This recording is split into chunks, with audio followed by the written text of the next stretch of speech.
gone the way up, and then a 35-year-old real boxing Hall of Famer and a legend in Marco Antonio Barrera going head-to-head. So Amir Khan versus Barrera over the weekend. If you want to go back, remember we saw Brady Prescott February 20th here on Friday Night Fights, and Prescott, this is against Amir Khan, go back to September of last year. Khan is the blue chipper, but Prescott is the big puncher, and he just blew out Amir Khan in this fight. And Teddy, you talk about a young guy. Again, he's 22, he's 21 here, taking a devastating loss. You have to worry about the effects on this guy. Yeah, you do, but he came back and he beat a legend. And that's what they were looking to do. They were looking to take care of business, make sure that the great crowd that's behind them in London will be back behind them by picking a legend. And also Metley, you just touched on it. Metley, by beating a legend, a 35-year-old legend who's in the twilight of his career, or a little past the twilight of his career, now mentally he gets back on track. So it's a great thing for, you know, what the doctor ordered. Just want to point out, there was a clash of heads. That's in the second round, and that caused a bad gash. You can see the blood streaming down the left side of the face from Marco Antonio Barrera, and this was the case throughout the entire fight. Teddy, how much did that impact this fight? Seemed like quite a bit. Yeah, look, first of all, when you're at that age, it's a whole different thing. You know, he's telling the doctor, look at the cut. If he's younger and he's a little more hungry and he still has to make money, he still has to make his name, his fame, maybe it doesn't affect him as much. I know the blood still affects his eyesight, don't get me wrong. But mentally, it doesn't affect him because he says, you know what?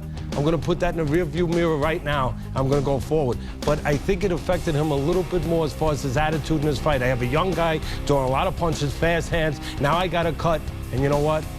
It's not worth it at this point in my career. Well, there it was. Again, let's go to the scorecards there. And you could have gotten out of there earlier. I mean, what if they said in the second round, hey, that's a cut right there? If you're in the corner of Barrera, do you say, we're out of here, or do you say, fight on, let's see what happens? I think it's all, and I'm glad you asked that question, it's all got to do with where he is. 5 years ago, 6 years ago, 7 years ago, hey, we fight on. But at this point in his career, his bank account is good. You know, his legacy is good. I think we think about maybe we don't fight on. Okay. You have to think about that a little bit. But he reminds me of somebody in his career. Who's that? Believe it or not, George Foreman. Really?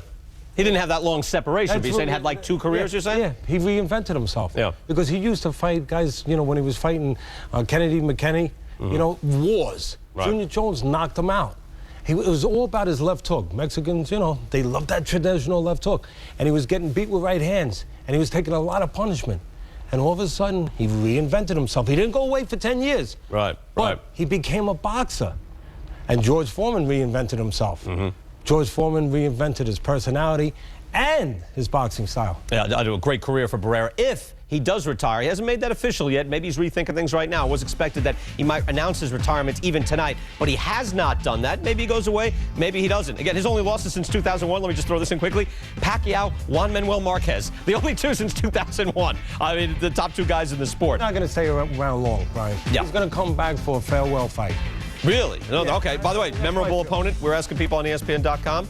Eric Morales, the trilogy, tremendous. So that was a watershed moment too. His win over Prince Nassim Hamed at the time.